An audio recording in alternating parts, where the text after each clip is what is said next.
Front ഏരിയയിൽ നിൽക്കുന്ന എല്ലാ ജ്യൂസ് കടയിലത്തെ ആൾക്കാരും എല്ലാവരും ആയിട്ട് കമ്പനിയാവും ഞാൻ. എന്നിട്ട് അങ്ങോട്ട് ഓ ഹലോ അസ്സലാമലൈക്കും എന്നൊക്കെ പറഞ്ഞ് ചെറിയ സ്മോൾ ടോക്കൊക്കെ. എന്നിട്ട് എൻ്റെ ഇടയിൽ എന്നാൽ ശരി ഒരു വാട്ടർമെലൻ ജ്യൂസ് അങ്ങനെയൊക്കെ പറഞ്ഞിട്ട് അവർ ഭയങ്കര സോ അങ്ങനെ ചോദിക്കണ്ട, അവരിങ്ങോട്ട് തരൂ അല്ലേ? അത് കുറച്ചൊന്ന് ചിരിയൊക്കെ കൊടുത്താൽ നന്നായിട്ടൊന്ന് ചിരിച്ചു കൊടുക്കുക. ഒരു നല്ല കാര്യങ്ങൾ ഇന്ന് രസമുണ്ടല്ലോ കാണാൻ എന്നൊക്കെ പറഞ്ഞു കൊടുക്കുക. അപ്പോൾ ഒരു ജ്യൂസ് എടുക്കട്ടെ എന്നൊക്കെ ഇങ്ങോട്ട് ചോദിച്ചു. സാധനം ഭയങ്കര ചീപ്പായിട്ട് ഇട്ടു. അപ്പൊ ഈ എന്ത് ചെയ്യും? ടോപ്പൊക്കെ വാങ്ങും കുറച്ച്. ഇല്ലേ? കുറച്ച്. ഇതാണ് അവിടെ വില കുറവാണ്. നാട്ടിലും ഇവള് മറ്റേ ലൈഫ് അതല്ല, ഇവിടെ സ്റ്റുഡൻസിന്റെ കാര്യമാണ് സംസാരിക്കുന്നത്. മനസ്സിലായി? അവനാരുടെ പൈസ അല്ലല്ലോ. എന്റെ ഇതൊന്നും കാണിക്ക അൽഗോരിതത്തിനോട് പറയാം. ലേണിംഗ് എൻവയൺമെന്റ് സത്യം പറഞ്ഞ എസ്തെറ്റിക് ഭയങ്കര ഓൾഡ് മണി എസ്തെറ്റിക് എന്നൊക്കെ പറയില്ലേ. കൈറോ യൂണിവേഴ്സിറ്റി ഭയങ്കര ഓൾഡ് മണി എസ്തെറ്റിക്. എനിക്ക് ഞാൻ സത്യം പറയട്ടെ, എനിക്ക് ആ യൂണിവേഴ്സിറ്റി ഒരു ഫീലിംഗ് ആണ്. ഞാൻ ഒരുപാട് സ്ഥലത്ത് അഡ്മിഷൻ ചെയ്യുന്നുണ്ട്. ഞാൻ ഫാത്തിമയുടെ അടുത്തൊരു 1-2 പ്രാവശ്യത്തിലധികം ഞാൻ പറഞ്ഞിട്ടുണ്ട്. പല കൺട്രീസിൽ നിന്ന് വന്നാലും ഞാൻ ബാക്കി കൺട്രീസിനെ അങ്ങനെ താഴ്ത്തി പറയില്ല, പക്ഷെ ഈജിപ്തിനൊരു വേറൊരു സോൾ ഉള്ളൊരു കൺട്രിയാണ്. ഭയങ്കര കൾച്ചർ പ്ലേസ്, വെരി എസ്തെറ്റിക്. ശരിക്കും സിനിമയിലൊക്കെ കാണുന്ന പോലെ ശരിക്കും എസ്തെറ്റിക്.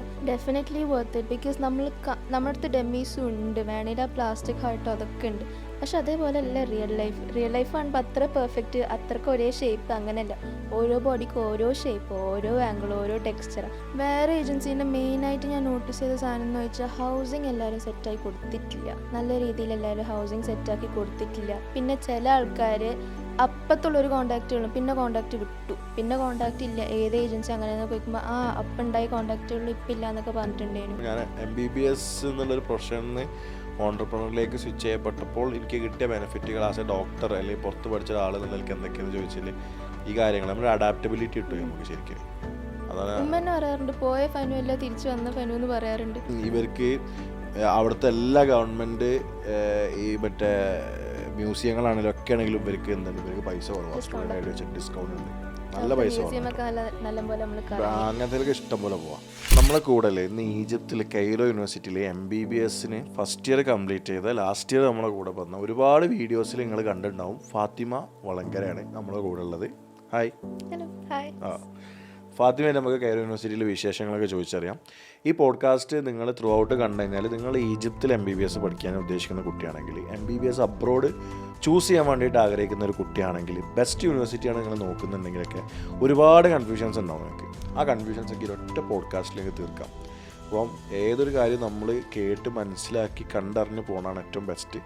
സോ ഈ പോഡ്കാസ്റ്റ് ഫുൾ എന്ത് ചെയ്യാം, കൊടുക്കാൻ നോക്കിയത്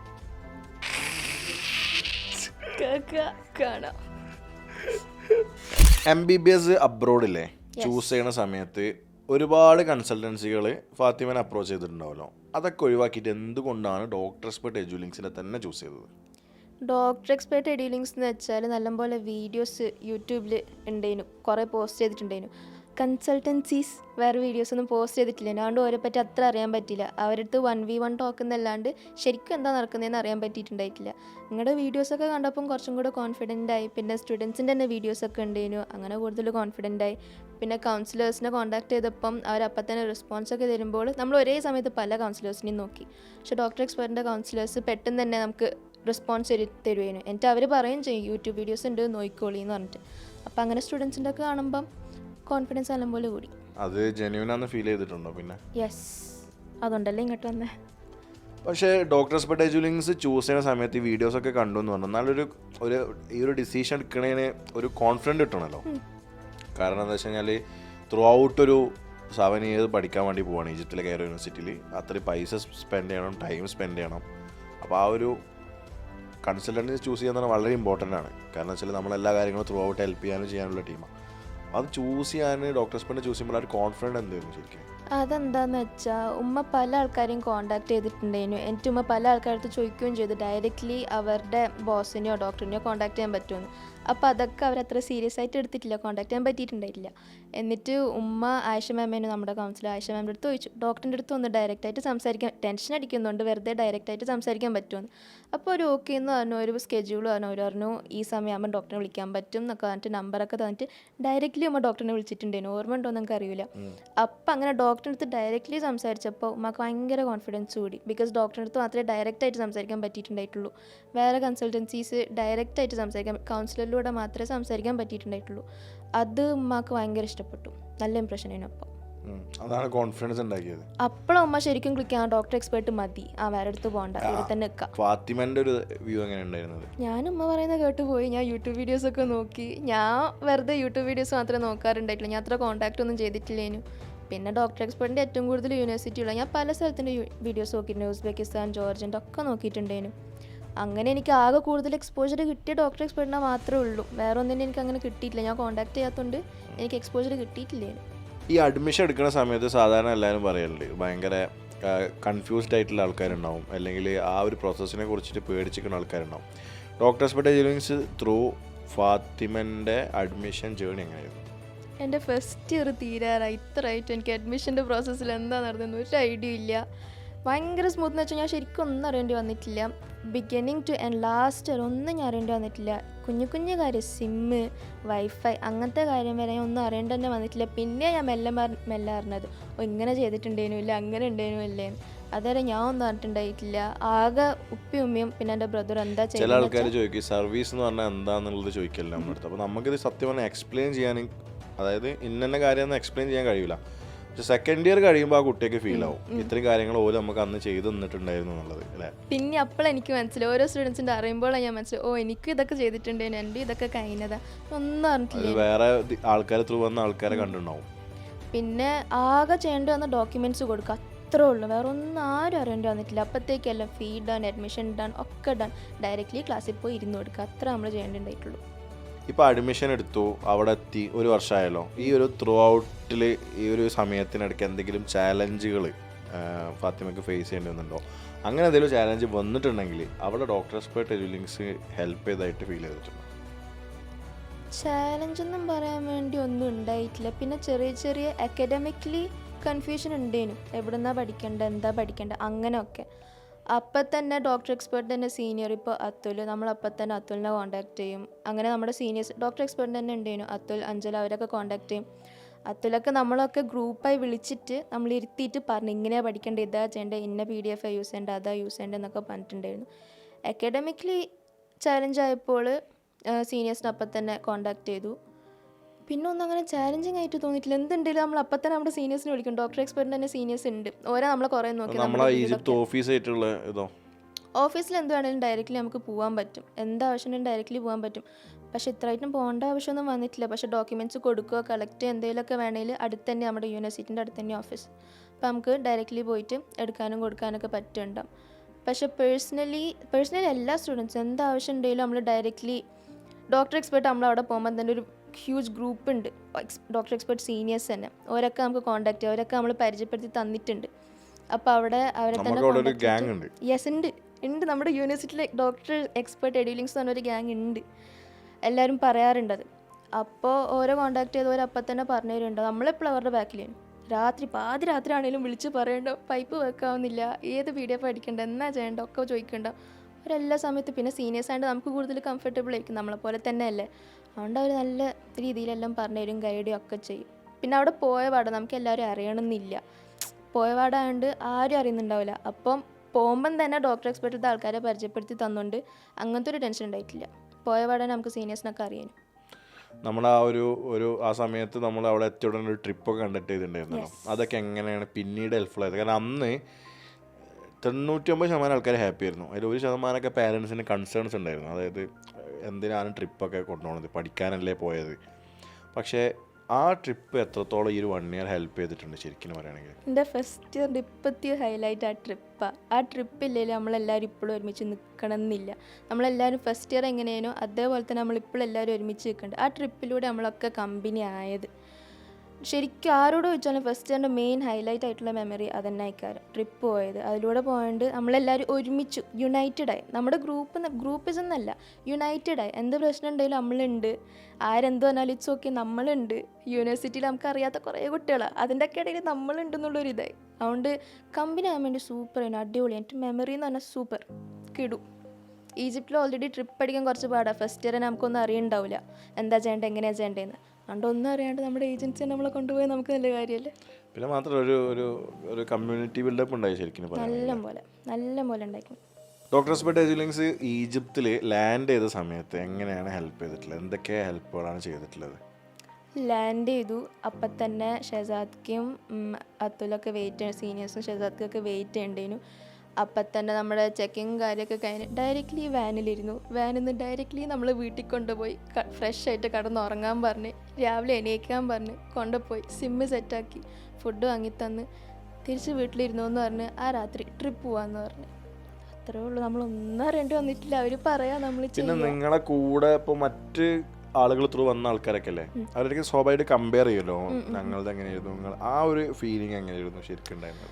വേറെ ഏജൻസീൻ്റെ മെയിനായിട്ട് ഞാൻ നോട്ടീസ് ചെയ്ത സാധനം എന്ന് വെച്ചാൽ ഹൗസിങ് എല്ലാവരും സെറ്റാക്കി കൊടുത്തിട്ടില്ല. നല്ല രീതിയിൽ എല്ലാവരും ഹൗസിങ് സെറ്റാക്കി കൊടുത്തിട്ടില്ല. പിന്നെ ചില ആൾക്കാർ അപ്പത്തുള്ളൊരു കോൺടാക്റ്റുകളും പിന്നെ കോൺടാക്റ്റ് വിട്ടു, പിന്നെ കോൺടാക്റ്റ് ഇല്ല. ഏത് ഏജൻസി അങ്ങനെയെന്ന് ചോദിക്കുമ്പോൾ അപ്പം ഉണ്ടായ കോൺടാക്റ്റുകളും ഇപ്പം ഇല്ല എന്നൊക്കെ പറഞ്ഞിട്ടുണ്ടേനു. പിന്നെ നമ്മളെ പറ്റി നമ്മുടെ ട്രിപ്പ് എന്നൊക്കെ പറയുമ്പോൾ സത്യം പറഞ്ഞാൽ അവരൊക്കെ ട്രിപ്പോ അങ്ങോട്ട് ഏജൻസിയോ നമ്മളൊന്നും ചെയ്തിട്ടില്ല, ഏജൻസി നമ്മളെ കൊണ്ടുപോയതാന്നൊക്കെ പറയും. മെയിനായിട്ട് ഞാൻ പറയേണ്ട ഹൗസിങ്. പിന്നെ കുറേ ഏജൻസിക്ക് ലോങ്ജെവിറ്റി ഇല്ല, അവരടുത്ത് നിൽക്കത്തില്ല. ഇപ്പം എൻ്റെയൊക്കെ സെക്കൻഡ് സെം ആയപ്പോൾ ഫീ ഒക്കെ കൊടുക്കാൻ വേണ്ടി ഏജൻസിയിൽ തന്നെയാണ് കൊടുത്ത ഫീസ്, അവരെന്നെ എനിക്ക് വേണ്ടി ചെയ്തു തന്നെ. വേറെ സ്റ്റുഡൻസിനൊക്കെ അവർക്ക് ഏജൻസി ഇല്ല, അവരെന്നെ സ്വന്തമായിട്ട് അറിഞ്ഞ് അങ്ങോട്ടും ഇങ്ങോട്ടും ചോദിച്ച് കുറച്ച് മെനക്കെടേണ്ടി വന്നിട്ടുണ്ട്. ഇപ്പോൾ വേറെ ഏജൻസി അടുത്ത് തന്നെ നിൽക്കത്തില്ല, they won't stay with you all the time. പിന്നെ ഹൗസിങ്ങിൻ്റെ ഒരു പ്രശ്നം ഞാൻ കണ്ടിട്ടുണ്ടേനു. പിന്നെ അതുമല്ല വന്നു അവർ ഈജിപ്തിൽ എത്തിപ്പെട്ടു, അഡ്മിഷനൊക്കെ കിട്ടി. പിന്നെ അവിടെ എത്തിയിട്ട് ഇനി എന്നാ ചെയ്യണ്ടേ, ഇനി ആരോടെ മിണ്ടണ്ടേ, ഇനി എങ്ങോട്ടാണ് പോകണ്ടേ, അങ്ങനത്തെ ഒരു ചോദ്യം കുറേ കുട്ടികൾക്കുണ്ടാവും. അങ്ങനെ യൂണിവേഴ്സിറ്റി പോയപാട് ഞാൻ കുറേ കുട്ടികൾ കണ്ടിട്ടുണ്ടേനു. അവരപ്പുറം ഇപ്പുറം മിങ്കിളാവാൻ നോക്കുക, ചെറുതായി ഒറ്റപ്പെട്ടു. നമുക്ക് അങ്ങനത്തെ പ്രശ്നം ഉണ്ടായിട്ടില്ല. നമ്മൾ ഗ്രൂപ്പായിട്ട് ഫസ്റ്റ് ഡേ തന്നെ പോയത്. ഒരു ഫസ്റ്റ് മന്ത് മുഴുവൻ നമ്മൾ ഒരുമിച്ച് പോവും വരുത്തൊക്കെ ചെയ്യാം. അപ്പോൾ എല്ലാവർക്കും അറിയാം ഈ ഗ്രൂപ്പ് ഡോക്ടർ എക്സ്പെർട്ടാണ്, അങ്ങനെ അറിയാണ്ട് നമുക്ക് ആ പ്രശ്നം ഉണ്ടായിട്ടില്ല. ഞാനത് എപ്പോഴും പറയുന്ന ഒരു കാര്യം കൂടിയാണ്. അതായത് നമ്മൾ അഡ്മിഷൻ ചൂസ് ചെയ്യുന്ന സമയത്ത് പാരൻസ് താൽക്കാലികമായിട്ടൊരു ടീമിനെ കണ്ടെത്തും. അതിനീ പറഞ്ഞ പോലെ ലോങ് ടേം ആയിട്ട് ഇത് വർക്കാവില്ല. നമ്മളത് പറയുമ്പോൾ വിചാരിക്കും എന്തോ ഒരു ഇതിന് വേണ്ടിയിട്ട് പറയാം. സത്യം പറഞ്ഞാൽ ഇത് എൻ്റെ എക്സ്പീരിയൻസിൽ നിന്ന് ഞാൻ MBBS പുറത്ത് പഠിച്ച ആ ഒരു എക്സ്പീരിയൻസിലാണ് ഞാനത് ബിൽഡ് ചെയ്തിട്ടുള്ളത്. എനിക്കറിയാം, ഞാൻ ഒരുപാട് കുട്ടികളെ കണ്ടിട്ടുണ്ട്, എൻകൗണ്ടർ ചെയ്തിട്ടുണ്ട്. ഈ പറഞ്ഞ പോലെ 1-2 കുട്ടികളൊക്കെ ആ കൺസൾട്ടൻസിയിൽ വന്നിട്ടുണ്ടാവുള്ളൂ. എന്നിട്ട് ഇവരവിടെ വന്നിട്ട് ഇവർക്ക് ആരും ഒന്നും ചെയ്ത് കൊടുക്കാനുണ്ടാവില്ല. എന്നിട്ട് ഇവർ നമ്മളെ കണക്ട് ചെയ്യും. അങ്ങനത്തെ കുറേ കാര്യങ്ങൾ കണ്ടുകൊണ്ടാണ് ഞാൻ ഈ ഒരു, അതായത് വെച്ചാൽ നമ്മൾ വേറെ നാട്ടിൽ പോകണം, അപ്പോൾ ഡെഫിനറ്റ്ലി നമുക്ക് ത്രൂ ഔട്ട് സപ്പോർട്ട് വേണ്ടി വരും. എത്രയൊക്കെ വേണ്ടെന്ന് പറഞ്ഞാലും ഒരു മിനിമം ഒരു 3 ഇയർ 4 ഇയർ ആവണ വരെ എന്തായാലും സപ്പോർട്ട് വേണ്ടില്ല. കഴിയുമ്പോൾ ചിലപ്പോൾ കുട്ടികൾ സ്വന്തമായിട്ട് കാര്യങ്ങൾ പഠിക്കുമായിരിക്കും. എന്നാലും ഇപ്പോഴും നമ്മളെ ഫസ്റ്റ് ബാച്ച് സ്റ്റുഡൻസ് പോലും നമ്മളായിട്ട് കണക്റ്റഡ് ആണ്. അതാണ് ഞാൻ കാണുന്നത്. സാധാരണ എനിക്ക് തോന്നുന്നില്ല, ഇപ്പം എൻ്റെ അഡ്മിഷൻ ചെയ്ത കൺസൾട്ടൻസി ഞാൻ പഠിക്കുന്ന സമയത്ത് എനിക്ക് യാതൊരു ബന്ധമില്ല. പക്ഷെ നമ്മളെ കുട്ടികൾ ഗ്രാജുവേറ്റ് ആയാലും വരും, എല്ലാ സമയത്തും നമ്മളായിട്ട് കണക്റ്റഡ് ആണ്. അതന്നെയാണ് ഞാനും വലിയൊരു സംഭവമായിട്ട് കാണുന്നത്. അതാണ് 3rd ഇയർ 4th ഇയർ സീനിയേഴ്സൊക്കെ നമ്മളെ കാണുമ്പോൾ ഇങ്ങോട്ട് വന്ന് ചോദിക്കണ്ടേ എങ്ങനെ എന്തെങ്കിലും പ്രശ്നമുണ്ടോ, ഇങ്ങോട്ട് വന്ന് ചോദിക്കും. നമുക്കറിയില്ല അവർ ആരൊക്കെയാണ്, പക്ഷെ അവർക്കറിയാം നമ്മൾ ഡോക്ടർ എക്സ്പെർട്ട് എന്ന് തന്നെയാണ്. അവർക്ക് ന്യൂസ് അറിഞ്ഞിട്ടുണ്ടോ നമ്മളിങ്ങനെ അറിഞ്ഞത്. അവരിങ്ങോട്ട് വന്ന് ചോദിക്കുക എങ്ങനെ എന്തെങ്കിലും ആവശ്യമുണ്ടോ, ഇത് കാണിച്ചുതരാം അത് കാണിച്ചുതരാം. ഫസ്റ്റ് യൂണിവേഴ്സിറ്റി പോയപ്പോൾ നമുക്ക് നഫീസ് എന്ന് പറഞ്ഞ സീനിയർ ഏതൊക്കെ അഡ്മിനാണ് ഉള്ളത്, ഇടയ്ക്ക് ഏത് ലാബാണ് ഉള്ളത് ഒക്കെ കാണിച്ചു തന്നെ. യൂണിവേഴ്സിറ്റി പോയ പാടെ നമുക്കറിയില്ല എവിടെയാണ് ലാബ് എവിടെയാണ് ലെക്ചർ ഹോൾ ഒന്നും അറിയില്ല. അത് ഡെഫിനറ്റ്ലി ഈ പറഞ്ഞ പോലെ അവർ ഇതിൽ പറഞ്ഞാൽ ഇപ്പോൾ നമ്മളെ കൂടെ നമുക്ക് വേണ്ടിയിട്ട് നിന്ന് സപ്പോർട്ട് ചെയ്യുന്ന ഒരുപാട് സീനിയർ സ്റ്റുഡൻസ് ഉണ്ട്. അവർ നമുക്ക് വേണ്ടിയിട്ട് അത്രയും ആത്മാർത്ഥമായിട്ട് നമ്മളെ സപ്പോർട്ട് ചെയ്യുന്ന ആൾക്കാരാണ്.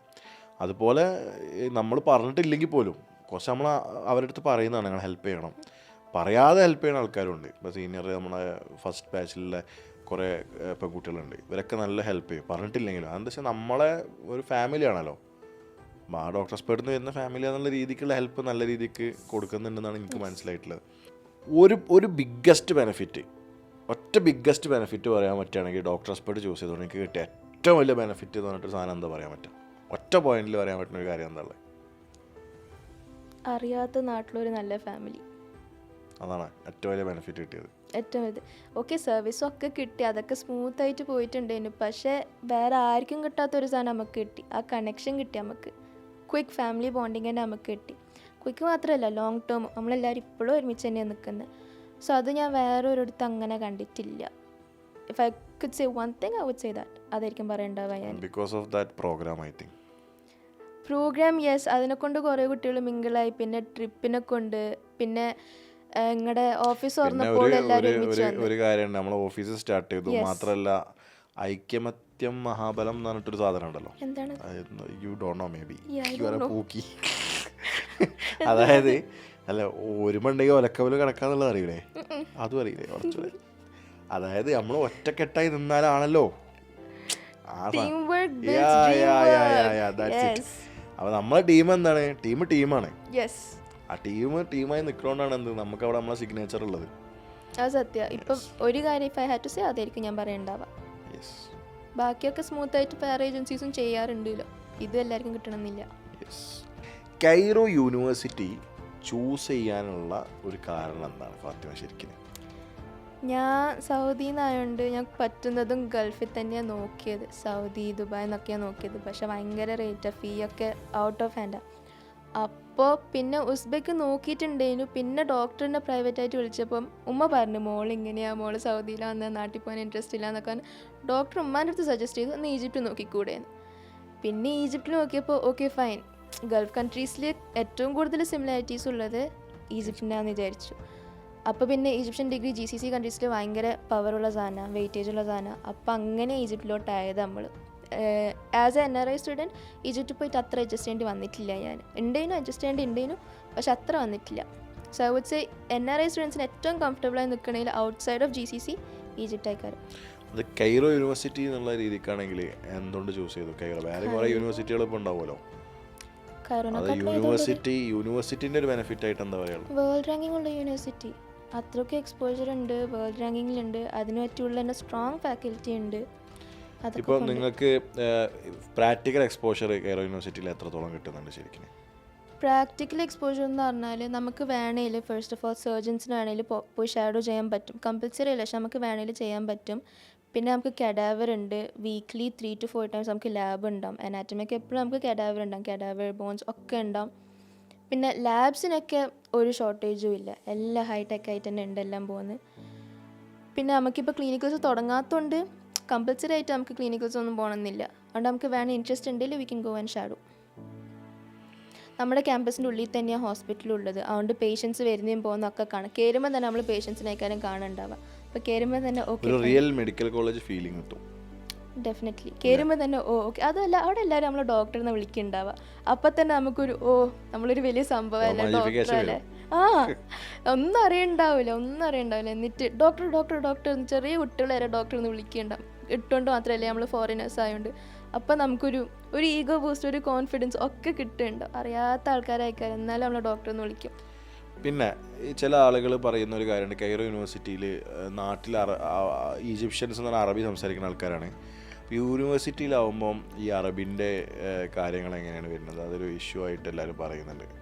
അതങ്ങനെ സംഗതി ഉണ്ടോ ശരിക്കും? നമുക്ക് യൂണിവേഴ്സിറ്റിയിൽ അറബിക് ബാച്ച് ഉണ്ട്, നോൺ അറബിക് ബാച്ചും ഉണ്ട്. അറബിക് ബാച്ചിൽ ഫുൾ അറബിക്, പക്ഷേ നോൺ അറബിക് ബാച്ച് ഫുള്ളി ഇംഗ്ലീഷാണ്. ടെക്സ്റ്റ് ബുക്സ് ആയിക്കോട്ടെ, PDFs ആയിക്കോട്ടെ, പ്രൊഫസേഴ്സ് സംസാരിക്കുന്ന ആയിക്കോട്ടെ, എല്ലാം ഇംഗ്ലീഷിലാണ്. ലാബ്സും ലെക്ചേഴ്സും ഒക്കെ ഇംഗ്ലീഷിലുണ്ടാവുക. അതുകൊണ്ട് ലാംഗ്വേജ് അങ്ങനെ എനിക്ക് പ്രശ്നം തോന്നിയിട്ടില്ല. അറബിക് ഓബിയസ്ലി അറിയണം, ഒരു പുതിയ നാട്ടിൽ പോയി അവിടുത്തെ ഭാഷ കുറച്ചൊക്കെ പഠിക്കണം എന്തായാലും. അത് അവിടെ പോയി നമ്മൾ ക്യാച്ചപ്പ് ചെയ്തോളൂ. പക്ഷേ അക്കാദമിക്സിൻ്റെ കാര്യത്തിലുണ്ടോ ഒരു പ്രശ്നമില്ല, ഫുള്ളി ഇംഗ്ലീഷ് തന്നെയാണ്. അതുമല്ല നല്ല ഇംഗ്ലീഷ് തന്നെയാണ്, മനസ്സിലാക്കാൻ അത്ര പണിയൊന്നുമല്ല. നല്ല ഇംഗ്ലീഷിൽ തന്നെ എല്ലാവരും പഠിപ്പിക്കേണ്ട. നമുക്ക് കിട്ടുന്ന റിസോഴ്സസ് മൊത്തം പ്യുവർ ഇംഗ്ലീഷ് തന്നെയാണ്. പല ആൾക്കാരും QS വേൾഡ് റാങ്കിങ് കണ്ടിട്ട് യൂണിവേഴ്സിറ്റികൾ ചൂസ് ചെയ്യാറുണ്ട്. ഡെഫിനറ്റ്ലി കൈറോക്ക് QS world ranking very high ആണ്, നമ്മൾ എയിംസിനായിട്ടും ടോപ്പാണ്. അതർ ദാൻ ദാറ്റ് എന്തൊക്കെയാണ് കുറച്ചും കൂടി ഒരു ബെനിഫിറ്റ്? ഇപ്പോൾ ഒരു കുട്ടി, ഫാത്തിമക്ക് ഓൾറെഡി അറിയാം അവിടെ പഠിക്കണോണ്ട്, ഞാൻ കുറച്ചൊരു കുട്ടി നാളെ ഈ ഒരു വീഡിയോ കാണുകയാണ്. അപ്പോൾ അവരുടെ മനസ്സിൽ ഫാത്തിമ കൈറോ യൂണിവേഴ്സിറ്റി എടുത്തുകൊണ്ട് റാങ്കിങ്ങിനേക്കാൾ അപ്പുറത്തേക്ക് കിട്ടുന്ന എന്തൊക്കെ സംഗതികളുണ്ടല്ലോ, അതെന്താണ് എന്നുള്ളത് പറയാൻ പറ്റുമോ? കൈറോ യൂണിവേഴ്സിറ്റി എന്ന് വെച്ചാൽ ഇൻ്റർനാഷണൽ യൂണിവേഴ്സിറ്റിയാണ്. സോ അക്കാഡമിക്സ് ഓബ്വിയസ്ലി ടോപ്പായിട്ട് നിൽക്കേണ്ട, അതുകൊണ്ട് റാങ്കിങ്ങിൽ നിൽക്കുന്നത്. പക്ഷെ talking outside of academics international university ആയിട്ട് നല്ലപോലെ സോഷ്യൽ സ്കിൽസ് കിട്ടും. തീരെ മിണ്ടാത്ത കുട്ടിയാണേലും അവിടെ പോയാൽ നല്ലപോലെ പബ്ലിക്ലി മിണ്ടാൻ പഠിക്കും. നമ്മൾ അങ്ങനത്തെ അവസ്ഥയിലുള്ള നമ്മൾ സംസാരിച്ചേ പറ്റൂ. അതും അറിയാത്ത സ്ഥലത്താണ്. കുറച്ച് ചെറിയ ഈജിപ്ഷ്യൻ കുട്ടികളൊക്കെ കാണുമ്പോൾ എന്തെങ്കിലുമൊക്കെ സംസാരിക്കേണ്ടി വരും. അപ്പോൾ നമ്മൾ ഫോഴ്സ്ഡായിപ്പം നമ്മുടെ സോഷ്യൽ സ്കിൽസ് നന്നാവാൻ വേണ്ടി. അതുകൊണ്ട് അതൊരു കാര്യമുണ്ട്. ഇൻ്റർനാഷണൽ യൂണിവേഴ്സിറ്റി ആയിട്ട് പല നാട്ടിലത്തെ ആൾക്കാരുണ്ട്. പല നാട്ടിലത്തെ ആൾക്കാരായിട്ട് നമ്മൾ കണക്ട് ചെയ്യേണ്ടിയും വരും. നമ്മുടെ ബാച്ചിൽ തന്നെ ഉണ്ടാകും കുറേ നാട്ടിലത്തെ കുട്ടികൾ. അവരായിട്ട് നമ്മൾ കണക്ട് ചെയ്യേണ്ടി വരും. അങ്ങനത്തെ ഒരു അഡ്വാൻറ്റേജ് ഉണ്ട്. നമ്മുടെ സോഷ്യൽ സ്കിൽസ് നല്ലപോലെ ഇമ്പ്രൂവ് ആവും. പിന്നെ ഒറ്റയ്ക്ക് ജീവിക്കുന്നുണ്ട്, അതിൻ്റേതായ ഒരു ഇതുണ്ട്. അത് MBBS അബ്രോഡ് എവിടെയാണെങ്കിലും അത് കിട്ടിക്കോളും. ഒറ്റയ്ക്ക് ജീവിക്കുമ്പോൾ നമ്മുടെ അവിടെ പോയാലും നമ്മുടെ ഫാമിലി എന്ന് വെച്ചാൽ നമ്മുടെ ഫ്രണ്ട്സ് അയക്കാനും പിന്നെ നമ്മളെല്ലാം ഒറ്റയ്ക്കാണ്, എല്ലാം പഠിക്കും നമ്മൾ.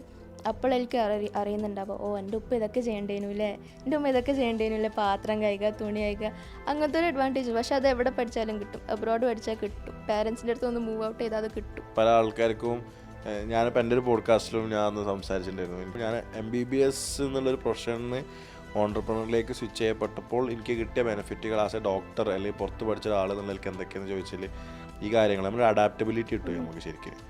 അതാണ് ഉമ്മ തന്നെ പറയാറുണ്ട്, പോയ ഫനു അല്ല തിരിച്ചു വന്ന ഫനു എന്ന് പറയാറുണ്ട്. എൻ്റെ അമ്മ മാത്രമല്ല, ഞാൻ പറഞ്ഞ കുട്ടികളിൽ പ്രത്യേകിച്ച് പെൺകുട്ടികളെ പല പേരൻസും എൻ്റെ അടുത്ത് കമ്മ്യൂണിക്കേറ്റ് ചെയ്തൊരു കാര്യമുണ്ട്. പല കാര്യത്തിലും വളരെയധികം നമ്മൾ എക്സ്പെക്ട് ചെയ്തതിനെക്കാട്ടിലും ഇമ്പ്രൂവ്മെൻ്റ് ഉള്ള പല ആൾക്കാരും നല്ല ഇൻഡിപെൻഡൻ്റ് ആവാൻ പഠിക്കും, നല്ലപോലെ ഇൻഡിപെൻഡൻ്റ് ആവാൻ പഠിക്കും. ഏത് സിറ്റുവേഷൻ വന്നാലും അതിനകത്ത് എന്താ ചെയ്യേണ്ടത് നമുക്ക് മനസ്സിലായി. ഏത് സിറ്റുവേഷൻ വന്നാലും okay I can do it എന്നുള്ളൊരു മൈൻഡ് സെറ്റ് ഉണ്ടാവും. ബിക്കോസ് എന്താ ചെയ്യാന്നുള്ള ചിന്ത ഇല്ല, ചെയ്തേ പറ്റൂ. അതായത് കെയ്റോ യൂണിവേഴ്സിറ്റി നമ്മൾ ഓൾറെഡി പറഞ്ഞല്ലോ. ഈ യൂണിവേഴ്സിറ്റിയിൽ വലിയ യൂണിവേഴ്സിറ്റിയാണ്, കുറേ ഇൻ്റർനാഷണൽ സ്റ്റുഡൻസ് ഉണ്ട്, വലിയ ക്യാമ്പസാണ്, ഇത്ര റാങ്കിങ് ഉണ്ട്. അപ്പോൾ ചില ആൾക്കാർ പറയും അവിടെ അറ്റൻഡൻസ് മാൻഡേറ്ററി അല്ല, അങ്ങനെയൊക്കെയുള്ള വിഷയങ്ങളുണ്ട്. പക്ഷേ ഫാത്തിമയെ സംബന്ധിച്ചിടത്തോളം ലേണിംഗ് എൻവയോൺമെൻറ്റ് എങ്ങനെ, ഒരു പഠിക്കാൻ പോണ കുട്ടിയെ സംബന്ധിച്ചിടത്തോളം എങ്ങനെ കെയ്റോ യൂണിവേഴ്സിറ്റി ഹെൽപ്ഫുൾ ആവും? നമ്മുടെ യൂണിവേഴ്സിറ്റീൻ്റെ ഉള്ളിൽ തന്നെ പഠിക്കാനുള്ള കുറേ സ്പോർട്സ് ഉണ്ട്. യൂണിവേഴ്സിറ്റിൻ്റെ പുറത്ത് തന്നെ കുറേ കാണും കുട്ടികൾ ഇരുന്ന് പഠിക്കുന്നത്, ഗ്രൂപ്പായിട്ട് ഇരുന്ന് പഠിക്കുന്നതൊക്കെ കുറേ കാണും. ഉള്ളിൽ തന്നെ കുറേ സ്പോർട്സ് ഉണ്ട്, ടേബിളും ചെയറൊക്കെ ആയിട്ട് ഗ്രൂപ്പായിട്ട് ഇരിക്കുന്നത് കാണാം കുട്ടികൾക്ക് സൺസെറ്റിൻ്റെ ടൈമൊക്കെ. പിന്നെ നമ്മുടെ യൂണിവേഴ്സിറ്റിയിലാണെങ്കിൽ ലൈബ്രറി ഉണ്ട്, വേണമെങ്കിൽ 2 ലൈബ്രറി ഉണ്ട്. നമുക്ക് എവിടെ വേണമെങ്കിലും ഗ്രൂപ്പായിട്ട് വേണമെങ്കിൽ ഇരുന്ന് പഠിക്കാം, ഒറ്റയ്ക്ക് വേണമെങ്കിൽ ഇരുന്ന് പഠിക്കാം. ലേണിംഗ് എൻവയൺമെൻറ്റ് സത്യം പറഞ്ഞാൽ എസ്തെറ്റിക്, ഭയങ്കര ഓൾഡ് മണി എസ്തെറ്റിക് എന്നൊക്കെ പറയില്ലേ, കൈറോ യൂണിവേഴ്സിറ്റി ഭയങ്കര ഓൾഡ് മണി എസ്തെറ്റിക്കാണ്. എനിക്ക് ഞാൻ സത്യം പറയട്ടെ, എനിക്ക് ആ യൂണിവേഴ്സിറ്റി ഒരു ഫീലിംഗ് ആണ്. ഞാൻ ഒരുപാട് സ്ഥലത്ത് അഡ്മിഷൻ ചെയ്യുന്നുണ്ട്. ഞാൻ ഫാത്തിമയുടെ അടുത്തൊരു 1-2 പ്രാവശ്യത്തിലധികം ഞാൻ പറഞ്ഞിട്ടുണ്ട്.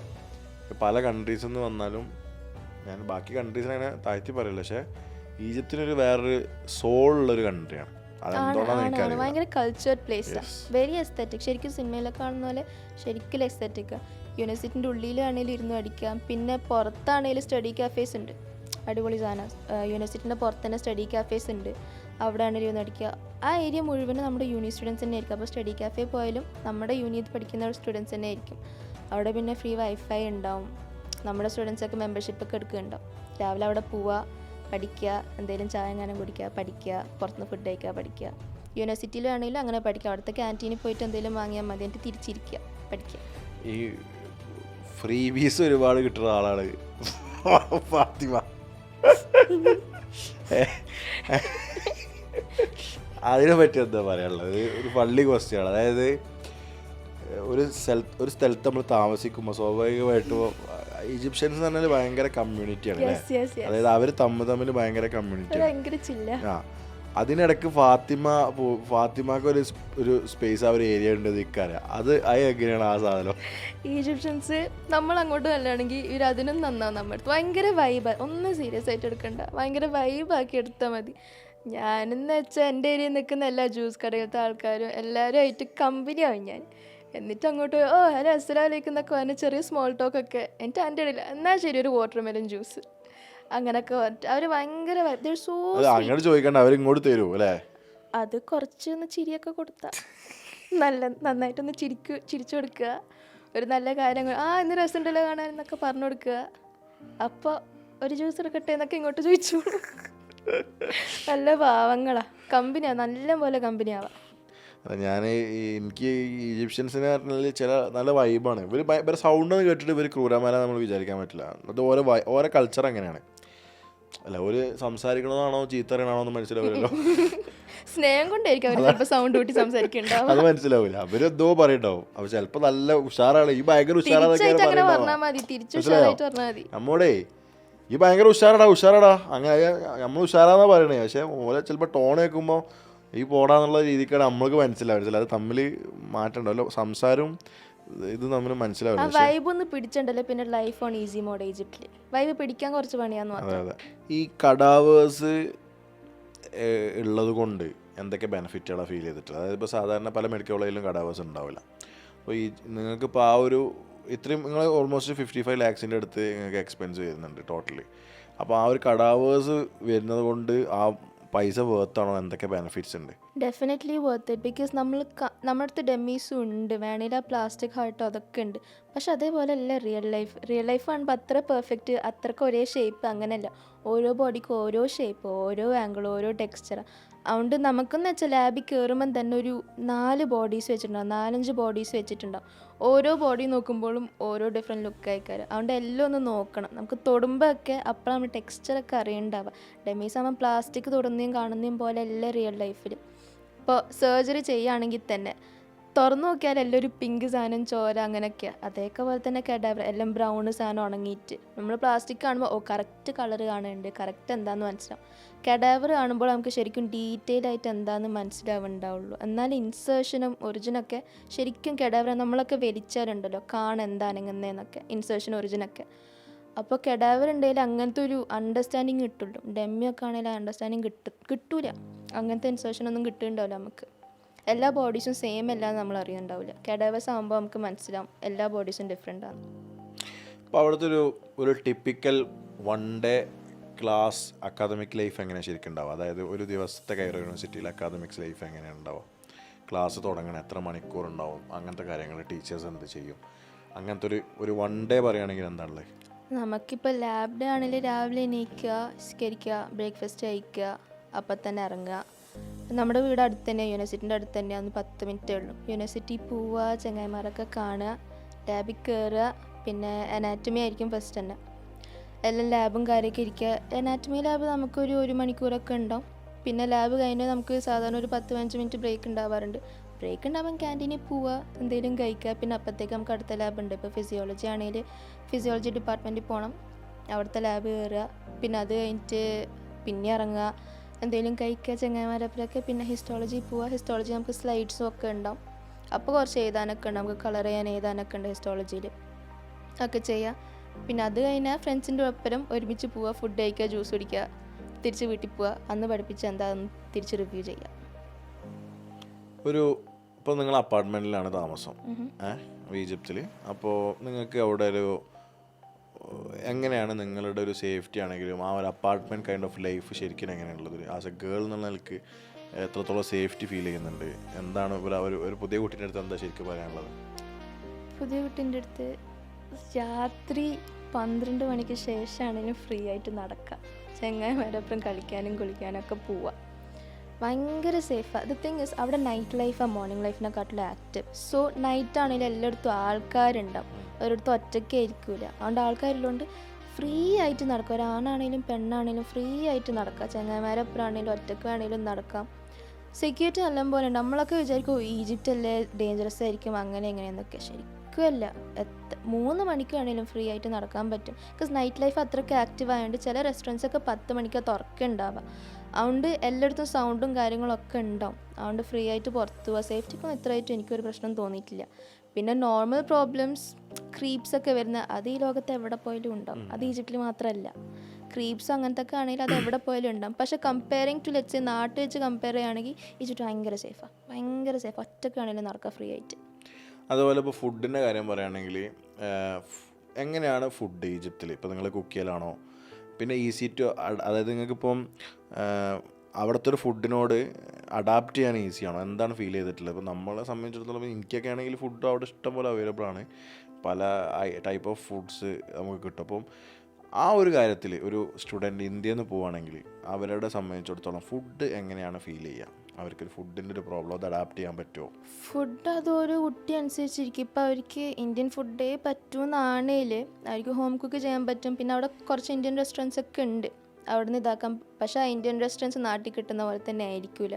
പക്ഷേ Egyptian food is very flavourful and nice. അത് ഓൾറെഡി ഇറ്റ്സ് വെരി ഗുഡ്. പിന്നെ GCC എന്ന് പറയുന്ന കുട്ടിയാണെങ്കിൽ അവിടുത്തെ ഒരു ടേസ്റ്റ് പാലറ്റ് ഉണ്ടെങ്കിൽ ഈജിപ്തിൽ അഡ്ജസ്റ്റ് ചെയ്യേണ്ട ആവശ്യമില്ല. സെയിം സാധനം തന്നെ ഇങ്ങോട്ടും വരുന്നുണ്ടാവുക. മീറ്റ് ആയിക്കോട്ടെ, ചിക്കൻ ആയിക്കോട്ടെ. അവിടെ മീറ്റും ചിക്കനൊക്കെ കൂടുതൽ, ഫിഷ് അത്ര കിട്ടുന്നുണ്ടാവില്ല. പിന്നെ ഫുഡിൻ്റെ കാര്യത്തിൽ എനിക്കത്ര പ്രശ്നം തോന്നിയിട്ടില്ല. നമ്മൾ ഹോം കുക്ക് ചെയ്യാറുണ്ട് നല്ലപോലെ, പുറത്തുനിന്ന് വാങ്ങാറുമുണ്ട്. ഫുഡ് എനിക്ക് ഇത്രയായിട്ട് ഒരു പ്രശ്നം തോന്നിയിട്ടില്ല. നല്ല കാര്യം തോന്നിയ ഫുഡിന് ഭയങ്കര വില കുറവാണ് അവിടെ. അതുകൊണ്ട് എപ്പം വേണമെങ്കിലും ഓർഡർ ചെയ്യുക, എപ്പം വേണമെങ്കിലും വാങ്ങാൻ, രാത്രി ഉള്ളതുകൊണ്ട് പുറത്ത് പോയി ഇരിക്കുക. അതുപോലെ ഫുഡിൻ്റെ കാര്യം പറയുമ്പോൾ ചില ആൾക്കാർ വെജിറ്റേറിയൻസ് ഉണ്ടാവും. ഓരോ സമയത്തുള്ള സർവൈവ് ചെയ്യാൻ ബുദ്ധിമുട്ടുണ്ടോ ശരിക്കും ഈജിപ്തിൽ? വെജിറ്റേറിയൻസിന് ഹോം കുക്ക് ചെയ്ത സീനില്ല. പുറത്ത് കൂടുതൽ മീറ്റാണ്. വെജ് മെന്യൂ കിട്ടാൻ കുറച്ച് പണിയായിരിക്കും. പക്ഷെ കിട്ടൂലെന്നില്ല, കിട്ടും. പൊട്ടേറ്റോ സാധനങ്ങളൊക്കെ കിട്ടും. ഇപ്പോൾ ഷവർമ, നമുക്ക് അവിടെ പറ്റാത്ത ഷവർമ ഒക്കെ ഉണ്ട്, കിട്ടും. കിട്ടാത്തതാണോ ഈ ട്രൈ ചെയ്യാത്തതാണോ? Good question. ഞാൻ ട്രൈ ചെയ്തതായിരിക്കും. എനിക്ക് കിട്ടിയിട്ട് എനിക്ക് പറ്റാത്ത ഷവർമയെ കിട്ടിയിട്ടുള്ളൂ, ഞാൻ അതേ വാങ്ങാറുള്ളൂ. അതായത് നമ്മളെ ഇതില്ലേ മറ്റേ അതായത് അവിടെ വെജിറ്റേറിയൻ ഫുഡ് അവൈലബിളാണ്. നമ്മുടെ റെസ്റ്റോറൻറ്റ് പേര് അർലുൽ ഹദറാത്തല്ല, വേറൊരു റെസ്റ്റോറൻ്റ് അല്ല നമ്മളിവിടെ, ബാബൽ മന്തിയ. യെസ്, ബാബൽ മന്തിയിൽ നമ്മളെ മറ്റേ റൊട്ടിയില്ലേ, യമൻ റൊട്ടി, യമൻ റൊട്ടിൻ്റെ കൂടെ ഫൂൽ ഇട്ടൂലേ, ഫൂൽ മുദ്രത്ത്. പിന്നെ അങ്ങനെ അതിൽ കുറേ മീറ്റ് ഇത് വരുന്നുണ്ടല്ലോ, വെജിറ്റേറിയൻ സാധനങ്ങൾ വരുന്നുണ്ടല്ലോ. ഞാൻ അടക്ക പോയ സുർബിയാന മന്തിയൊക്കെ ഡോക്ടറെ കഴിക്കാം. അതാണ് പ്രശ്നം, കിട്ടാത്തതല്ല കേട്ടോ, കഴിക്കാനായിട്ടാണ്. എന്നുവെച്ചാൽ എൻ്റെ എക്സ്പീരിയൻസ് ആയിട്ടേ ചോദിക്കാൻ പറ്റുള്ളൂ. വെജിറ്റേറിയൻസ് പറഞ്ഞാൽ ഞാൻ ഒരുപാട് ആൾക്കാർ അവിടെ കണ്ടിട്ടുണ്ട്, അവൈലബിളുമാണ്. ഈജിപ്തിലെ ക്ലൈമറ്റ് എങ്ങനെയാണ്? അലർജിക് ആണോ? അതായത് പല ആൾക്കാർക്കും അങ്ങനെ ഒരു ഡൗട്ട് ഉണ്ടാവും, പൊടിപാടലങ്ങളുടെ പ്രശ്നം ഉണ്ടാവും. അല്ല പറയാ, ആൾക്കാർക്ക് ഡൗട്ട് ഉണ്ടാവുമല്ലോ, നമ്മളിപ്പോൾ അറിയാത്ത കാര്യങ്ങൾ പറഞ്ഞു. അപ്പോൾ അങ്ങനത്തെ ഇതുണ്ടോ, തണുപ്പ് ചൂട് കാര്യങ്ങൾ എങ്ങനെയാണ് ഫാത്തിമൻ്റെ ഒരു എക്സ്പീരിയൻസ് ഓൺ ക്ലൈമറ്റ്? ചൂടാണെങ്കിൽ ഭയങ്കര ചൂടായിക്കാരം, തണുപ്പാണെങ്കിൽ നല്ല തണുപ്പ് ആവാറുണ്ട്. 4 ഡിഗ്രി 6 ഡിഗ്രി ഒക്കെ ആവാറുണ്ട്. ചൂട് നല്ല ചൂടാവാറുണ്ട്. എത്രയാന്ന് വെച്ചാൽ എനിക്കറിയില്ല, ഞാൻ നോക്കാറില്ല. പക്ഷേ GCC കൺട്രീസ് പോലെ തന്നെയാണ് വെതർ, അത് ഞാൻ നോട്ടീസ് ചെയ്തിട്ടുണ്ട്. Same climate. ഇപ്പം ഞാൻ സൗദിയിൽ നിന്നുകൊണ്ട് സൗദിയിൽ എങ്ങനെയായിരുന്നു അതേപോലെ തന്നെ ഇവിടെ. പിന്നെ അവിടെ പൊടി കാര്യങ്ങൾ അതൊന്നും ഇല്ല, സാധാ ക്ലൈമറ്റ് തന്നെ. ചൂടാകുമ്പോൾ ഭയങ്കര ചൂടും, തണുപ്പാകുമ്പോൾ ഭയങ്കര തണുപ്പും. പിന്നെ അതിൻ്റെ ഇടയിൽ ഒരു ട്രാൻസിഷൻ പീരീഡ് ഉണ്ട്, അടിപൊളി. അപ്പോൾ നമ്മുടെ ട്രീസൊക്കെ, യൂണിവേഴ്സിറ്റി നിൽക്കുന്ന മരങ്ങളൊക്കെ ചോക്കും, ഫ്ലവേഴ്സ് ബ്ലൂം ആവുന്ന സമയം, സെപ്റ്റംബർ ആ സമയമൊക്കെ ട്രാൻസിഷൻ ടൈം, നല്ല കാലാവസ്ഥ ആ സമയം. അവിടെ ഇപ്പോൾ ഒരു ഈജിപ്തിൽ ഇപ്പം MBBS കയറി പഠിക്കുമ്പോൾ ആവറേജ് മന്ത്ലി എക്സ്പെൻസ് എത്ര ശരിക്കും വരുന്നത്? റിയലായിട്ട് പറഞ്ഞോട്ടെ, റിയാലോ എത്ര രൂപ? ഡോളറിൽ പറയാൻ പറ്റുമോ? ഞാൻ മാറ്റി നോക്കട്ടെ, നമുക്ക് പൈച്ചിരുന്ന് INR വരെ 25,000 20,000 INR, അത്ര 20,000 INR. അതിൽ എങ്ങനെയാണ് ലൈഫ് സ്റ്റൈൽ പറ? റെൻ്റ് ഉണ്ട്. എൻ്റെ റെൻ്റ് എന്ന് വെച്ചാൽ തന്നെ 4.5K EGP റെൻറ്റിലോട്ട് പോയി. പിന്നെ ഇലക്ട്രിസിറ്റി ബില്ല്, വാട്ടർ ബില്ല്, അതൊക്കെ കൂടിയിട്ട് അത്ര ആവാറില്ല, കുറച്ച് ആവാറുള്ളൂ. റൂംമേറ്റ്സും കൂടെ ഉള്ളതുകൊണ്ട് സ്പ്ലിറ്റ് ചെയ്യുമ്പം കുറച്ച് ആവാറുള്ളൂ. ബാക്കി പകുതി മുഴുവനും ഫുഡിലും കറക്കത്തിലാണ് പോകുന്നത്. അതാ ഇപ്പോൾ ഓവറാണ് ശരിക്കും ബഡ്ജറ്റ്. എനിക്ക് അത്ര ശരിക്കും ബഡ്ജറ്റ് വരേണ്ട ആവശ്യമില്ലല്ലോ. ഫാത്തിമേൻ്റെ father and mother please note it, she is cheating you. ശരിക്കും ഇത്ര പൈസ വരൂലല്ലോ. അത് പിന്നെ അതും ഇതൊക്കെ ഉണ്ടല്ലോ ഡോക്ടറെ, കുറച്ച് ചങ്ങായിമാരപ്പുറം പുറത്തൊക്കെ പോകണ്ടേ, ഗ്രോസറി ഷോപ്പിംഗ് ഒക്കെ ചെയ്യണ്ടേ. ശരിക്കും ഈജിപ്തിൽ വലിയ ബഡ്ജറ്റ് എന്ന് പറഞ്ഞാൽ റൂം ഓക്കെ 6,500 റുപ്പീസ്. നമ്മളിപ്പോൾ എത്ര 7,000 അല്ലേ ഇവിടുന്ന് വേണ്ടിയാണ്, അപ്പോൾ 7,000 സംതിങ് പ്ലസ്. എൻ്റെ അഭിപ്രായത്തിൽ ഫുഡ് ചീപ്പായി നേരത്തെ പറഞ്ഞു. പിന്നെ എനിക്ക് 13,000 അല്ല 13,000 മന്ത്ലി ഫുഡിന് എന്തിനാ വരുന്നേ പുറത്തൊക്കെ പോകുമ്പോൾ. പിന്നെ അതുമല്ല, വേറൊരു കാര്യം ഞാൻ പറയട്ടെ, ഈജിപ്തിൽ ഫാഷൻ സെൻസ് ടോപ്പ് നോച്ച്, സാധനം ഭയങ്കര ചീപ്പായിട്ട് ഇട്ടു ഈജിപ്തിൽ. അപ്പം ഈ എന്ത് ചെയ്യും, ടോപ്പൊക്കെ വാങ്ങും കുറച്ച്. ഇല്ലേ കുറച്ച് ഇതാണ് അവിടെ വില കുറവാണ് നാട്ടിലും ഇതിപ്പോ അന്ന് ഇന്റർവ്യൂ ചെയ്ത ആൾക്കാർ ചെലവാണത്. ഇവള് മറ്റേ ലൈഫ് അതല്ല ഇവിടെ സ്റ്റുഡൻസിന്റെ കാര്യമാണ് സംസാരിക്കുന്നത്. ശരിക്കും സത്യം പറഞ്ഞാൽ ഇത് Fathima father please note this point. അത്രത് പൈസ ഇല്ല അയച്ചു കൊടുക്കരുത്. അതായത് ആകെ വേണ്ടത് $150 $200 ഉണ്ടായാൽ മതി. അതായത് ഒരു 18,000 റുപ്യ, അതായത് 15,000 to 18,000 റുപ്യ ഉണ്ടെങ്കിൽ ലാവിഷായിട്ട് അവിടെ ജീവിക്കാൻ പറ്റുമെന്ന് ഞാൻ മനസ്സിലാക്കിയത്. പറ്റും. പിന്നെ ഓരോ വർഷം ഓരോ ചെലവ് ഇങ്ങനെ. മനസ്സിലായി. അവനാൻ്റെ പൈസ അല്ലല്ലോ, കാട്ടിലെ മരം വാവരാന വലിയടാ വലി അല്ലേ. എൻ്റെ ഇതൊന്നും കാണിക്ക അൽഗുരിതത്തിനോട് പറയാ.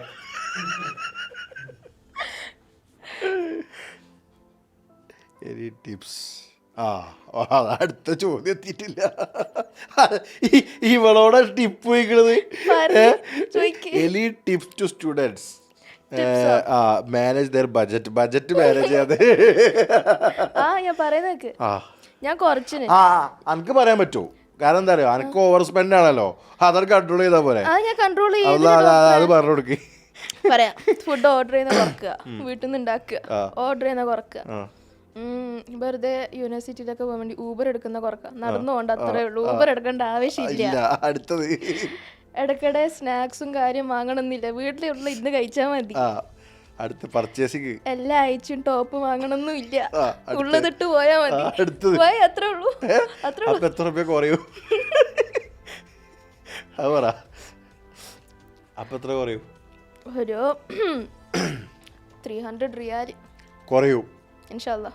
കണ്ടോ, അത് 800 റിയാല് അടിച്ചു വരി തിന്നത് ഇപ്പോ 500 റിയാൽമൊക്കെ എത്തിക്കാൻ പറ്റുമോ? അപ്പൊ 15,000 റുപ്യ മതി. അപ്പൊ ഇങ്ങനെയുണ്ടോ ബഡ്ജറ്റ് കട്ട് ചെയ്യേണ്ടത്? കറക്റ്റ് ആൻസറാ. ഒരു ഇന്റർനാഷണൽ സ്റ്റുഡൻറ് MBBS അബ്രോഡ് ഈജിപ്തിൽ പഠിക്കാൻ പോയി എന്നുള്ള നിലയ്ക്കുള്ള ഏറ്റവും ബിഗ്ഗസ്റ്റ് ചാലഞ്ച് എന്തെങ്കിലും ഉണ്ടായിരുന്നു? എന്താണ് ഈ ചോദ്യത്തിൽ നിന്ന് അർത്ഥമല്ല. ഞങ്ങൾ കൂടെ വന്നോണ്ട് എനിക്കൊരു ചാലഞ്ച് ഉണ്ടായിട്ടില്ല. അതാണ് ചോദ്യത്തിന് പ്രശ്നം ഒന്നും ഉണ്ടാവില്ല. നമ്മളെ കുട്ടിയോട് ഇങ്ങനത്തെ ചോദ്യം ചോദിക്കേണ്ട ആവശ്യമില്ല. നമുക്ക് ഒരു പ്രശ്നം ഇല്ലേനു. അതാ പറഞ്ഞത്. ഈ ചോദ്യങ്ങൾക്ക് വളരെ ഫൂളിഷ് ക്വസ്റ്റ്യൻസ് ആണ്. കാരണം നമ്മൾ വീട് സെറ്റ്, ഫുഡ് സെറ്റ്, പഠിപ്പ് set, book set, PDF set, visa set, fee set, ഒക്കെ സെറ്റ്. പിന്നെന്താ, ഒരു ചാലഞ്ചും ഇല്ല. ഇപ്പൊ നോക്കേ, ഒരു കൊല്ലം കഴിഞ്ഞിട്ട് നമ്മള് കോഴിക്കോട് ഇവിടെ ഒന്നും ചെയ്ത്, ഞാൻ അവിടെ എത്ര പ്രാവശ്യം വന്നതിനിടക്ക് 3 വട്ടം ഇല്ലേ? എന്ത് ചാലഞ്ച്? ഓഫീസും ഉണ്ട്. ഇത് ഭയങ്കര മണ്ടത്തെ ക്വസ്റ്റ്യൻ ആണ്. ഇനി നമ്മളെ ടീമിൻ്റെ അടുത്ത് ഇങ്ങനത്തെ മണ്ട ക്വസ്റ്റ്യൻ ഉണ്ടാക്കരുത് പറയണം.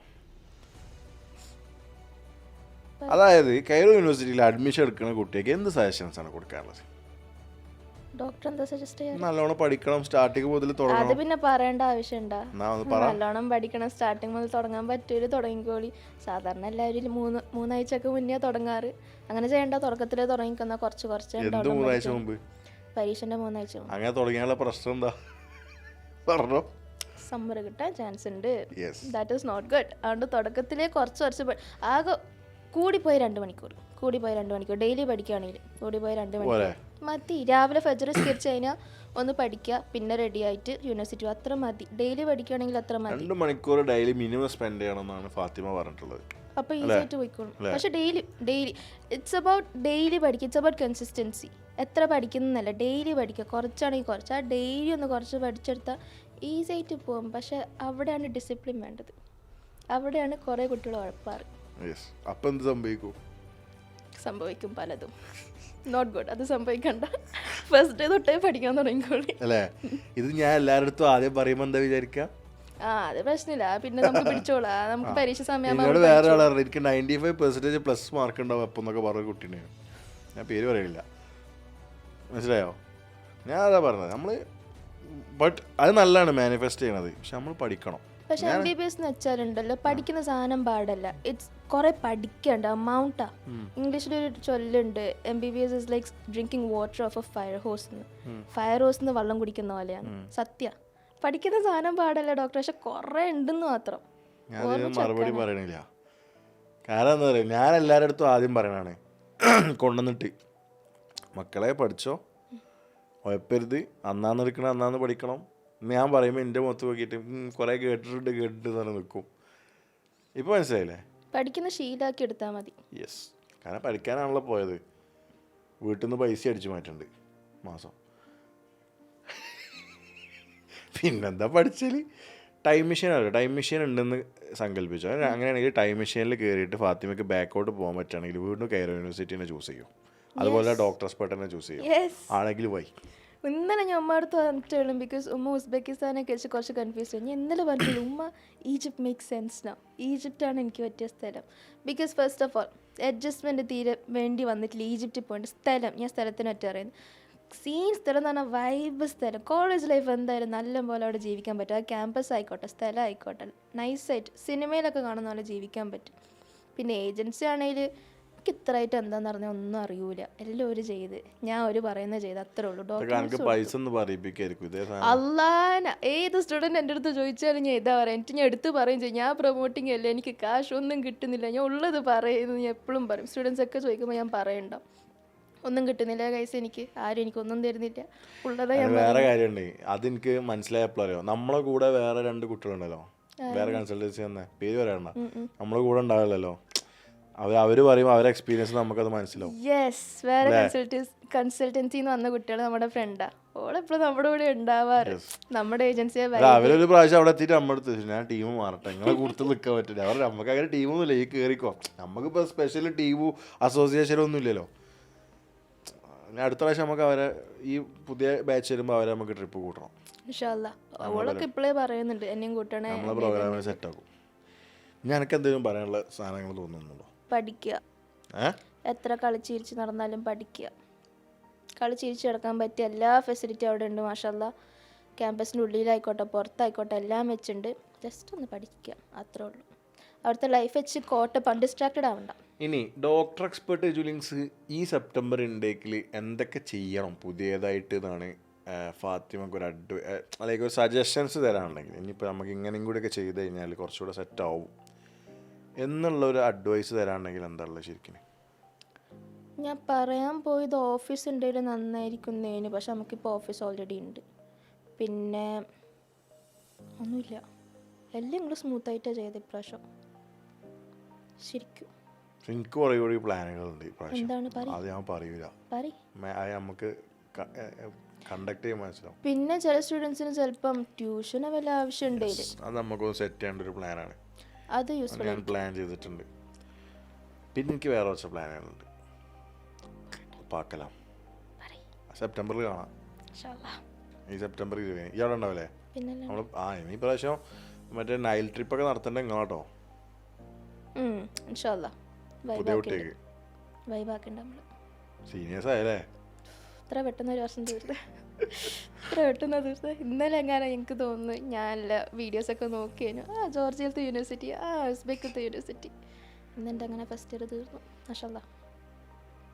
ഇപ്പോൾ ഫാത്തിമക്ക് പാരന്റ് ഈജിപ്തിലേക്ക് പൈസ അയക്കലുണ്ടല്ലോ, അപ്പം പല ആൾക്കാർക്കും ഡൗട്ട് ഉണ്ടാവും എങ്ങനെയാണ് കുട്ടിയൊക്കെ പൈസ അയച്ചു കൊടുക്കുക. കാരണം അവരുടെ ചിലവിനുള്ള പൈസ ഒക്കെ മന്ത്ലി ആണല്ലോ അയക്കുക. അപ്പോൾ ഫാത്തിമക്ക് എങ്ങനെയാണ് ഈജിപ്തിലെ കെയർ യൂണിവേഴ്സിറ്റിയിൽ പഠിക്കുന്ന സമയത്ത് മന്ത്ലി എക്സ്പെൻസ് എങ്ങനെയാണ് വീട്ടിൽ നിന്ന് അയച്ചു തരുന്നത് ശരിക്കും? എങ്ങനെ, വാട്ട് ദ മെത്തേഡ്? എനിക്ക് ഉപ്പ സൗദിയിൽ നിന്ന് അയച്ചു തരാറ്. അതുകൊണ്ട് D360 എന്ന് പറഞ്ഞൊരു ആപ്പ് ഉണ്ട്, അതിലൂടെ അയച്ചു തരാൻ പറ്റും. എനിക്കൊരു അക്കൗണ്ട് ഉണ്ട്, ബാങ്ക് അക്കൗണ്ട്. ഫോണിലൂടെ തന്നെ അയച്ചു തരുന്നുണ്ട്. അപ്പം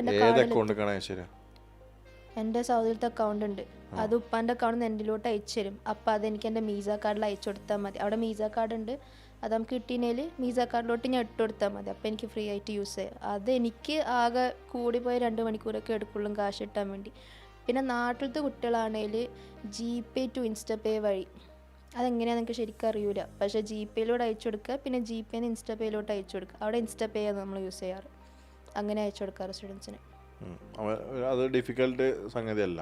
അല്ല, വേണമെങ്കിൽ പിന്നെ മണി എക്സ്ചേഞ്ചും ചെയ്യാം. ഡോളേഴ്സ് നമ്മൾ കയ്യിൽ വെച്ചിട്ട് ഡോളേഴ്സ് പോയി എക്സ്ചേഞ്ച് ചെയ്താൽ മതി. അങ്ങനെ ചെയ്യുന്ന കുറേ കുട്ടികളും ഉണ്ട്. പക്ഷെ മണി എക്സ്ചേഞ്ച് അത്ര വലിയ സീനായിട്ട് തോന്നിയിട്ടില്ല, കിട്ടാറുണ്ട് അത്യാവശ്യം പെട്ടെന്ന് തന്നെ.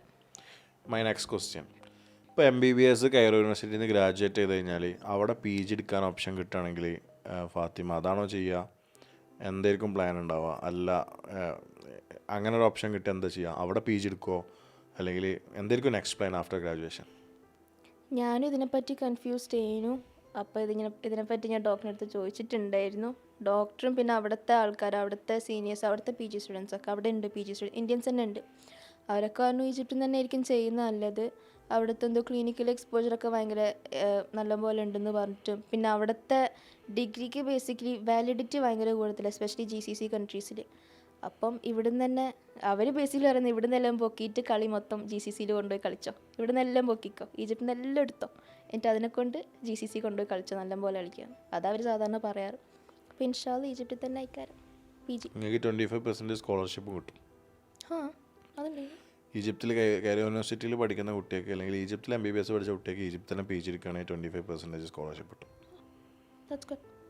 അപ്പോൾ ഇൻഷാല്ല ഈജിപ്തിൽ തന്നെ ആയിരിക്കും. $6,000 ഫീസ് തരും. നല്ല കാര്യമല്ലോ. അപ്പോൾ എനിക്ക് അപ്പോൾ അവിടെ തന്നെ ചെയ്യുന്നല്ലോ സ്മാർട്ട് മൂവ്. ഡെഫിനറ്റ്ലി. യെസ്, അത് ഡോക്ടർ തന്നെ എൻ്റെ അടുത്ത് പറഞ്ഞു തന്നെ. അവിടെ ഇപ്പോൾ ഈജിപ്തിൽ MBBS പഠിക്കുമ്പോൾ വെറും പഠിത്തം മാത്രമാണോ, എന്തെങ്കിലും extra curricular activities like sports, arts, ആ ഒരു ഫീൽ എങ്ങനെയാണ്? ഒരു കംപ്ലീറ്റ് കോളേജ് ഫീൽ ഉണ്ടോ, അത് വെറും പഠിത്തമാണോ, എന്താണ്? നമ്മുടെ ബ്രേക്ക് ടൈമിനൊക്കെ ചിലപ്പോൾ ഫുഡ് കഴിക്കണ്ടാവും, നമ്മൾ പിങ് പോങ് ഒക്കെ കളിക്കാൻ പോകും. പിങ് പോങ് കളിക്കാനുള്ള സ്ഥലമുണ്ട്, ബില്ലിയാർഡ്സ് കളിക്കാൻ സ്ഥലമുണ്ട്. ചിലപ്പോൾ ക്ലാസ്സിൽ പോകാണ്ട് നമ്മൾ കളിക്കാൻ വേണ്ടി മാത്രമായിരിക്കും യൂണിവേഴ്സിറ്റി പോകുന്നുണ്ട്. ഞാൻ അഡ്വൈസ് ചെയ്യൂല, അത് ഞാനും അഡ്വൈസ് ചെയ്യൂല. പക്ഷെ അവിടെ പിങ് പോങ് കളിക്കാൻ, ഫുട്ബോൾ കളിക്കാനുള്ള ടർഫ്, ബില്ലിയാർഡ്സ് കളിക്കാനുള്ള സ്ഥലം, സ്വിമ്മിംഗ് പൂൾ വരെ ഉണ്ട്. നമുക്ക് സ്വിമ്മിംഗ് പൂൾ ഉണ്ട്, ബുക്ക് ചെയ്യേണ്ട ആവശ്യമുള്ളൂ, നമുക്ക് സ്വിമ്മിംഗ് പൂൾ വരെ കിട്ടും ഒക്കെ ഉണ്ട്. പിന്നെ ഈ എക്സ്ട്രാ കരിക്കുലറിനെ പറ്റിയാണെങ്കിൽ നമ്മുടെ അവിടുത്തെ മെയിൻ സാധനം എന്ന് വെച്ചാൽ വോളിബോളും ഫുട്ബോൾ. ചെക്കന്മാർക്ക് ഫുട്ബോളും വോളിബോളും, നമുക്ക് പിന്നെ വോളിബോൾ വലിയ കാര്യമാണ്. അപ്പോൾ നമ്മുടെ യൂണിവേഴ്സിറ്റിയിൽ തന്നെ ഇടയ്ക്കിടെ ഞാൻ പോയിട്ട് തന്നെ ഒരു 3-4 വോളിബോളിൻ്റെ ടൂർണമെൻറ്റ് നടന്നിട്ടുണ്ട്. 3 വോളിബോളിൻ്റെ നടന്നിട്ടുണ്ട്. പിന്നെ സ്പോർട്സ് ഇവൻ്റൊക്കെ നമുക്ക് ഉണ്ടായിരുന്നു. പിന്നെ അവിടെ ഈജിപ്തിൽ ഇന്ത്യൻ കമ്മ്യൂണിറ്റി ഉണ്ട്. സോ പല യൂണിവേഴ്സിറ്റിയിലത്തെ കുട്ടികൾ അപ്പുറം ഇപ്പുറം കമ്പീറ്റ് ചെയ്യും. ഇപ്പോൾ കൈറോ യൂണിവേഴ്സിറ്റി, വേറെ യൂണിവേഴ്സിറ്റി ഒക്കെ യെസ് ഡോക്ടർ എക്സ്പെർട്ട് സ്പോൺസറും ചെയ്തിട്ടുണ്ടായിരുന്നു നമ്മുടെ യൂണിവേഴ്സിറ്റിയിലത്തെ കുട്ടികളൊക്കെ. അങ്ങനെ കമ്പീറ്റ് ചെയ്യുമ്പോൾ അങ്ങനത്തെ പല ടൂർണമെൻറ്റ്സും ലീഗ്സും ഒക്കെ ഉണ്ട്. ഭയങ്കര ആക്റ്റീവ് ലൈഫായിരിക്കും. നല്ല സ്പോർട്സിൻ്റെ കാര്യമാണെങ്കിലും ഇപ്പോൾ ക്രാഫ്റ്റിൻ്റെ കാര്യമാണെങ്കിലും നല്ലപോലെ ഉണ്ട്. നമ്മുടെ യൂണിവേഴ്സിറ്റിയിൽ തന്നെ മാസത്തിലൊരിക്കലൊക്കെ എന്തെങ്കിലുമൊക്കെ ക്രാഫ്റ്റ് വൈസ് നടക്കുന്നുണ്ട്. ഇപ്പോൾ ഡോക്ടേഴ്സ് ഡേയോ എന്തെങ്കിലുമൊക്കെ ആയിട്ട് ക്രാഫ്റ്റ് വൈസ് നടക്കുന്നുണ്ടോ. പിന്നെ അവിടെ നമുക്ക് ബ്ലഡ് ഡൊണേറ്റ് ചെയ്യാൻ വേണ്ടിയുള്ള ഓപ്ഷൻ ഉണ്ടായിരുന്നു. അങ്ങനത്തെ ഒരു ദിവസം അവിടെ പോയിട്ട് ഫ്രൂട്ടിയും കുടിക്കാനുള്ള പരിപാടിയല്ലേ? ഞാൻ ഫ്രൂട്ട് കുടിച്ചു, പക്ഷെ ഡൊണേറ്റ് ചെയ്തിട്ടില്ല. ഞാൻ പേടിയാണ് എന്തൊക്കെ ഫ്രീ ബീസ് അടിച്ചു പറ്റാൻ പറ്റുന്ന മെഡിക്കൽ കോൺഫറൻസ്, എന്തൊക്കെ വിനോദങ്ങൾ അറിയോ? മെഡിക്കൽ കോൺഫറൻസിൽ പോയിട്ട് ഫ്രീ ആയിട്ട് മരുന്ന് വാങ്ങുക. മറ്റേ സിനിമയിൽ പറയുന്നുണ്ടല്ലോ, പൂവങ്കോയിൻ്റെ ഇതിന് മുമ്പിൽ കോയിൻ്റെ ഇതിന് കൂടിൻ്റെ മുമ്പിൽ മുട്ട വിൽക്കപ്പെടുന്നത് എഴുതി വെക്കുക. പിന്നെ വേറെ ഉണ്ടല്ലോ അടുത്തത്, തേൻ വിൽക്കപ്പെടുന്നത് എഴുതി വെച്ചിട്ട് മാനസികരമായി പീഡിപ്പിക്കുക. അതേമാതിരിക്കാണ് ഇവരെ ഓരോ ഹോബികൾ. മെഡിക്കൽ കോൺഫറൻസിൽ പോയി മരുന്ന് ഫ്രീ ആയിട്ട് വാങ്ങിക്കൊണ്ട് പോവുക. നമ്മുടെ സ്റ്റുഡന്റ് ഐഡി വെച്ചിട്ട് നമുക്ക് നല്ല ഡിസ്കൗണ്ട് കിട്ടും. യെസ്, അത് പറയാൻ പോകുന്നത്. ഇവരെ സ്റ്റുഡൻ്റ് ഐ ഡി വെച്ചിട്ട് ഇവർക്ക് എന്താണെന്ന് വെച്ച് കഴിഞ്ഞാൽ ഇവർക്ക് അവിടുത്തെ എല്ലാ ഗവൺമെൻറ് ഈ മറ്റേ മ്യൂസിയങ്ങളാണെങ്കിലും ഒക്കെ ആണെങ്കിലും ഇവർക്ക് എന്താണ്, ഇവർക്ക് പൈസ കുറവാണ്. സ്റ്റുഡൻ്റ് ഐ ഡി വെച്ചിട്ട് ഡിസ്കൗണ്ട് ഉണ്ട്, നല്ല പൈസ. അങ്ങനത്തെ ഇഷ്ടം പോലെ പോവാം. ഗ്രാൻഡ് മ്യൂസിയത്തിൽ പോയോ? ഗ്രാൻഡിൽ പോയിട്ടില്ല, അവിടെ പോകണം ഇൻഷാല്ലാ. കുറച്ച് തിരക്കോറട്ടെ എന്ന് വിചാരിച്ചിട്ട്. ഇപ്പോൾ തിരക്കോ? ഉണ്ട്, അത്യാവശ്യം ഉണ്ട്. ഞാനും പോയിട്ടില്ല. ഞാൻ അന്ന് ഇനാഗുറേഷൻ്റെ അന്ന് അങ്ങോട്ട് പോകുന്നത്, ആ വലിയ പ്രോഗ്രാമിന് ഗ്രൂപ്പായിട്ട്. യെസ്. പിന്നെ നമ്മുടെ സ്റ്റുഡൻ്റ് ഐ ഡി ഉള്ളതുകൊണ്ട് എല്ലായിടത്തും നമുക്ക് ഡിസ്കൗണ്ട് കിട്ടും. പിന്നെ മരുന്നൊക്കെ 50% ഉള്ളൂ. നമുക്ക് 50% ഡിസ്കൗണ്ട് ഉണ്ട് മരുന്നൊക്കെ വാങ്ങുകയാണെങ്കിൽ സ്റ്റുഡൻ്റ് ഐ ഡി കാണിച്ചു കൊടുത്താൽ. സ്റ്റുഡൻറ്റ് ഹോസ്പിറ്റലിൽ ശരിക്കും നമുക്ക് ട്രീറ്റ്മെൻറ്റ് കോസ്റ്റ് വരുന്നുണ്ട്. നമ്മൾ സ്റ്റുഡൻസിന് ഇപ്പോൾ പനിയും കാര്യങ്ങളൊക്കെ വന്നു കഴിഞ്ഞാൽ അത്യാവശ്യം ട്രീറ്റ്മെൻറ്റിനൊക്കെ എന്താ ചെയ്യുക? ശരിക്കും ഫുൾ ഫ്രീ. നമുക്ക് സ്റ്റുഡൻ്റ് ഐ ഡി കാണിച്ചു കൊടുക്കുകയുണ്ട്, ഫ്രീ ആയിട്ട് വരെല്ലാം നമ്മൾ ചെക്ക് ചെയ്യുന്നുണ്ടാവും, ഒക്കെ ചെയ്യണ്ടാവും. ഞാൻ ഇത്ര ഐറ്റം പോയിട്ടില്ല സ്റ്റുഡൻറ്റ് ഹോസ്പിറ്റലിൽ. അൽഹംദുലില്ലാ. Thank you. വെൽക്കം.